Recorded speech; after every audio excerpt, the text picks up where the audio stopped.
Well, firstly, the weekend for McLaren at Korea was a terrible weekend. Obviously, we saw Jenson Button retire from the race early on through no fault of his own, and then Lewis the car just not been quick enough to challenge the Red Bulls and the Ferrari. So a terrible weekend for McLaren, and Lewis was able to come home in 10th, and I think that's more or less his Drivers' Championship over.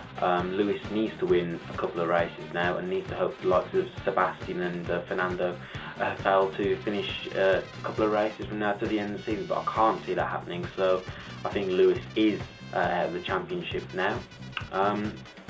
In terms of drivers who could have finished ahead of Lewis at the Korean Grand Prix in the race, that is, I think two drivers that stand out. I think firstly Sergio Perez didn't actually finish the race far behind Lewis, but I thought Sauber, although they weren't as strong as they were in Japan, I thought that they were capable of at least scoring a couple of points at Korea, but they didn't.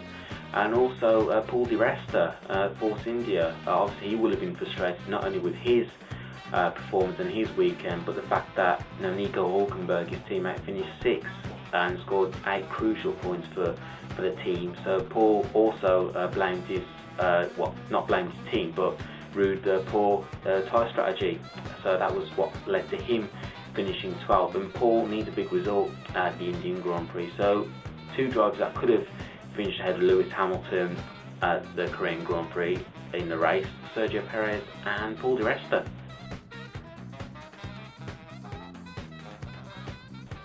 So my thoughts on Nico Hulkenberg's potential move to Sauber. I think Nico has done a great job for Force India this year. He's certainly been consistent, and Force India has certainly come on strong in the second half of 2012. Him going to Sauber, I'm not entirely sure whether that'd be the right move for Nico, to be honest with you.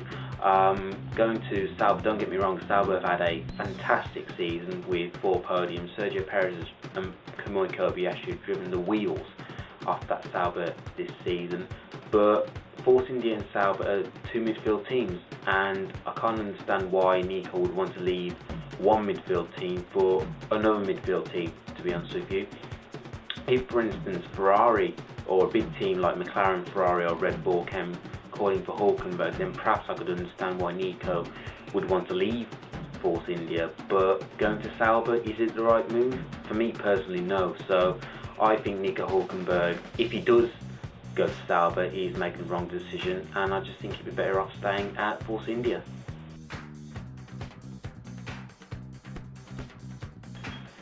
Well, can Sergio Perez challenge for the title at McLaren next season? Well, I certainly see why not. He's proven this season in a midfield team, for a midfield car, Sauber, that he can push the car to its limits.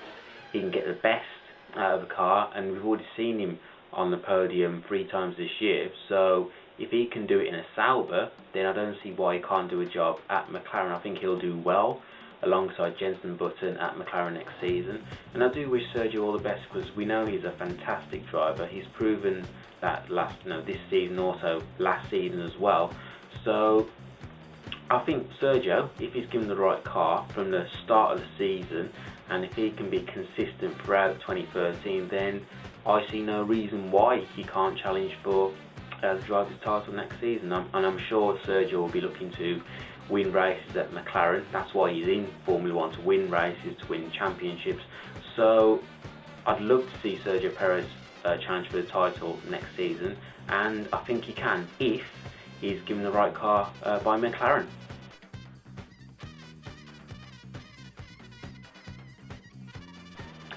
Sebastian Vettel moving to Ferrari for the 2014 season, that certainly is an intriguing prospect, and it'll be interesting to see whether that indeed comes off. But then again, I've asked the question, why would Sebastian want to leave Red Bull, knowing that he's already won championships, drivers' championships, he's played a part in the Constructors' Championships that Red Bull have won in recent years.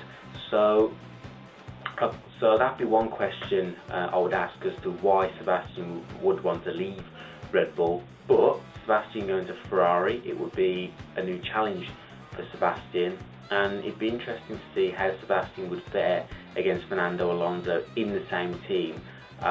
Whether we see what happened between Lewis and Fernando at McLaren in 2007. That'd be interesting to see, but I can certainly see Sebastian doing a fine job at Ferrari. And if Sebastian did leave Red Bull at the end of 2013 and move to Ferrari, would Lewis Hamilton join Red Bull? Obviously we know Lewis will be a Mercedes driver next season, but if the first year doesn't pan out for Hamilton and if he doesn't perform as well as he'd like, then would the opportunity to join Red Bull attract him? I think it would, and Red Bull have proven, particularly this season and last couple of seasons, that they can build a strong car on a year by year basis. So it'll be interesting to see Sebastian Vettel, whether he will join Ferrari for the 2014 season, and if he does, will Lewis Hamilton go to Red Bull to replace Vettel?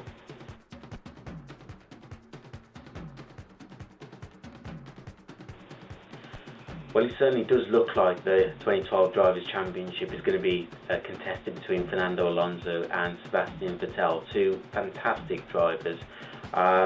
Fernando got a decent result at Korea, managed to finish third, just behind both Red Bull drivers. And Sebastian and Red Bull seem to be in their stride now. They have certainly got momentum, and I can certainly see them picking up a strong result at the Indian Grand Prix. But Fernando, don't underestimate him. I know Ferrari have still got some upgrades that they plan to introduce to the car, but whether those upgrades will work, only time will tell. But I still think Ferrari and Alonso have got a good chance of winning the Drivers' Championship this season, and I'm still going to stick by my prediction for Alonso to be crowned world champion this season. And I know Red Bull have got the momentum, and I know Sebastian is on a roll at the moment, but I just think that there will be one or two twists coming the end of the season, and I just think that Fernando might just edge it. So I'm still sticking by my prediction, and I still think that Fernando will win a Drivers' Championship. But I certainly agree with you, James, by the fact that the Drivers' Championship will be competed now between Fernando and Sebastian.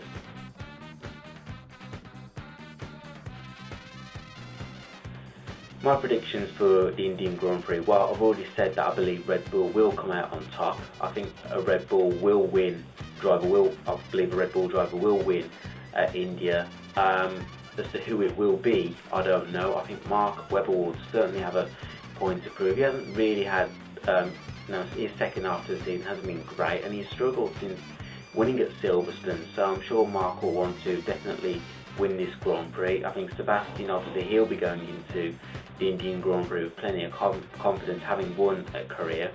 I think Ferrari, I think Fernando will, obviously he'll want to be, the aim for Fernando will be to finish on the podium. I think Massa, I'm sure he'll be looking to challenge for a podium place as well. Big weekend for McLaren. I think they definitely need a big result, particularly Lewis.